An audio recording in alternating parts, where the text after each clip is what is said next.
time for the latest in our look back at the lives and times of some of your favourite loose women. And today, she was a child star, a teen sensation, and now she's one of us. Frankie Bridge, this is your life before loose. That's giving me a nice warm feeling. So we start in East London on the 14th of January 1989. 1989, Jane, when parents Kevin and Viv welcomed a gorgeous baby girl into the world, little Francesca Sanford. Oh, adorable. What sort of childhood do you have? You're very close to your sister, aren't you? Yeah, I'm really close to my sister. She's a few years older than me. So we were always close. I always say if I was born first, I probably wouldn't have been as nice as her. Like, she was so good. She used to include me in everything. You know, if her friends came round, I was allowed to join in and whatever. I don't think I'd have been like that.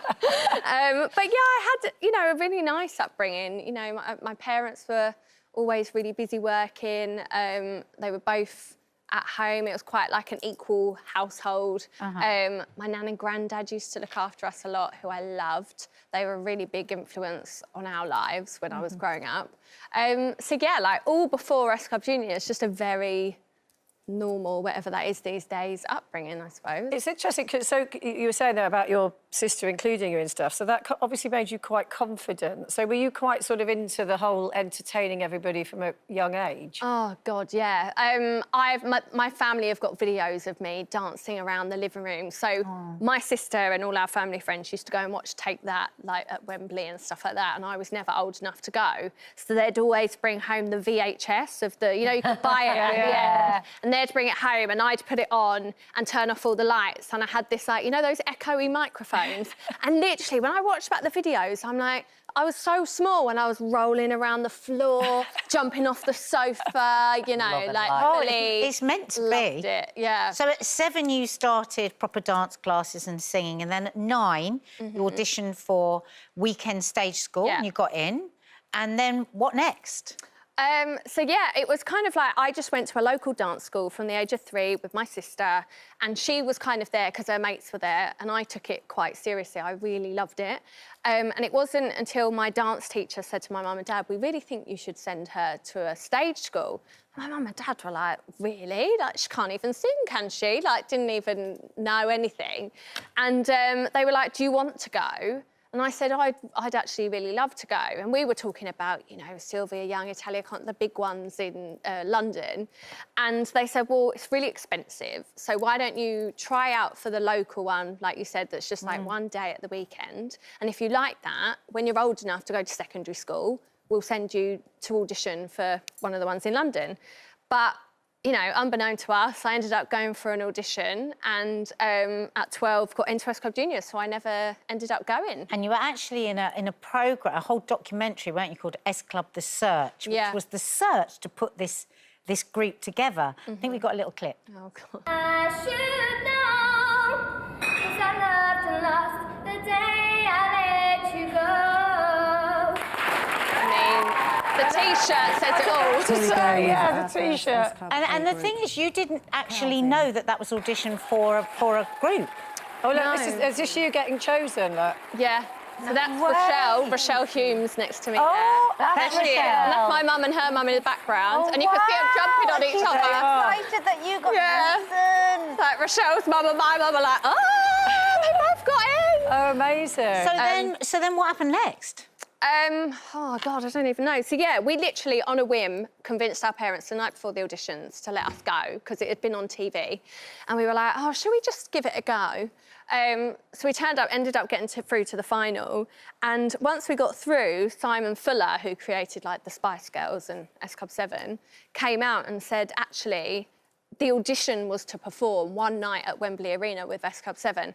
I didn't even know that. I didn't even know what I was auditioning for, to be honest. And then he came out and said, we actually want to make you a pop group. Is that at 12? You were 12 years old when that happened? Yeah. So on the way home, we went home, got a McDonald's on the way back, and that was our celebration. And that was S Club Juniors? Yes. S Club You Juniors, had no concept, obviously, at that age of quite where all of this was going to lead. No, and I don't think our parents did either. You know, for them it was quite It was quite a new concept, obviously, Jackson 5 and the Nolans and stuff, but that was quite a while before, and no one had really done that in more recent years. Yeah. And I think for my mum and dad, like, I look back now, and that was quite a big decision for them, you know, to kind of, they say it was either let you go and do it and kind of hand you over to these people, or say no and then you resent us for the rest of your life. So it was quite, you know, I always think with my kids, I'd find that a really difficult decision to make. So. And I remember you saying, oh, that's you on GMTV, I think. I remember you saying to us once before that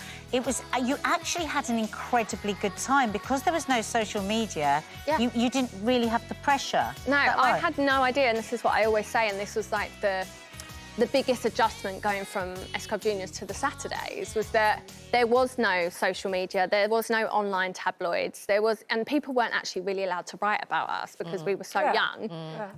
So I didn't know. If you didn't like my hair, you didn't like my outfit, you didn't like our single, how wonderful. No one would know. So I was just kind of out there living my dream, you know, dancing and singing was all I wanted to do. Before that, all I'd thought I'd be is like in a cheese string advert or something, you know, that's the kind of stuff I was auditioning for. Interesting, seeing Rochelle there, what a lot of people don't know is that you guys actually go way, way back, don't you? Yeah, so Rochelle and I were at stage school together from the age of 9, and we were really close friends, and, you know, our families and stuff were really close.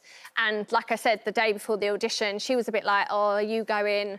No, I'm not going. Are you going? No. Or should we just go? And we came out of dance school that day and said, Mum, will you take us? So they were like, all right, fine. So, and you had like quite a jet life? Jet set life. Yeah. Well, you know, staying in gorgeous hotels, flying first class. Yeah, I mean, it's funny when I look back, you know, it was all before downloads and stuff, and the music industry was a lot more affluent than it probably is now for some. And I look back now, and we always used to stay in this when we were in London, like this really posh hotel. And I think, oh my God, we'd go down for breakfast, like all 8 of us in this quiet, posh hotel that, you know, grown-ups have paid to be in. Yeah. And we're down there like, can I have 8 pancakes with like 10 tons? So did you not do any school at all? Sorry, darling. Did you do any school?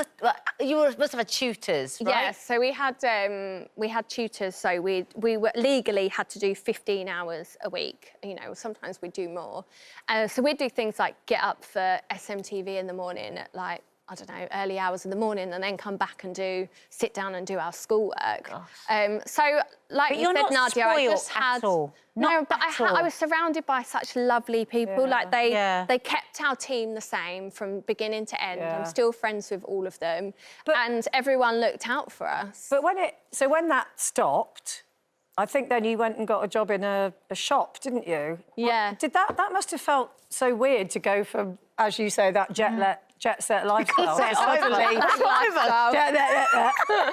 to suddenly be going, you know, hello, Jane, what size pants do you want? Or whatever it was. You know what? I know it sounds awful, but for me, it was like a real novelty, you know, to have like a normal job. It was, I really enjoyed it, but I found it really difficult because I was so used to working hard. And if I worked for people that didn't, you know, that would kind of sit around and not really bother doing anything, I found that really difficult. I didn't understand that. And I did enjoy it. I'd get a few snide comments from people, oh, you used to be a pop star and now you're working in a shop, but it didn't really affect me because I enjoyed it. You got to have a little smile on that one a while later, didn't you? Because you were standing in the seat in Zante having quite a rough-sounding holiday. When? What happened? I got a phone call saying, from our old record label, from S Club Juniors, to say that they're putting together a girl band and would I be interested in coming in and talking about it. Wow. And seeing if I wanted to do it. And I was like, yeah, because all my friends, like, I was enjoying, you know, working a bit, hanging out with my mates, and then they all started applying for uni. And I was like, there's going to be no one here, and what am I going to do? Yeah. And I thought about doing, like, a music management course or whatever. And so, yeah, I was like, of course I do. Yes, please. I'll be back from Zante as soon as possible. I'll see you there. So, yeah, I remember going for the meeting with them, and 2 of my friends had travelled up with me. And I came out and they were like, so what was it about? What happened? And I was like, I think I'm in a girl band. And they were like, what? And I was like, yeah, I think that's what it's going to be. Obviously, a phenomenally successful girl band. How did that success feel different to when you were much, much younger. How did fame feel the second time around? It was so different. And I think, you know, like for Rochelle and I, when we first started the Saturdays, for the other girls, they kind of would turn to Rosh and I because we kind of knew how it worked, I suppose. But even for us, we were learning as we were going because, like I said, there was no... I mean, at the beginning of the Saturday, social media wasn't as big a thing, but you had the more online tabloids, you know, there was more paparazzi and people writing stories about you and stuff like that. And there was more pressure, I suppose, because you're trying to earn a living as well, whereas S Club Juniors... And you're a grown-up band, so there's a magnifying glass that they wouldn't put on children. It was totally different. But, yeah, at the beginning, like I said, we weren't as aware. But you never know how it's going to do, you know, you kind of have this thing. It was a year before we ever did anything and, you know, we thought we were good to go, but when you go out into the world, you don't know what the reaction's going to be. Well, it's just, I'm just loving hearing all this. Like, it's all fascinating.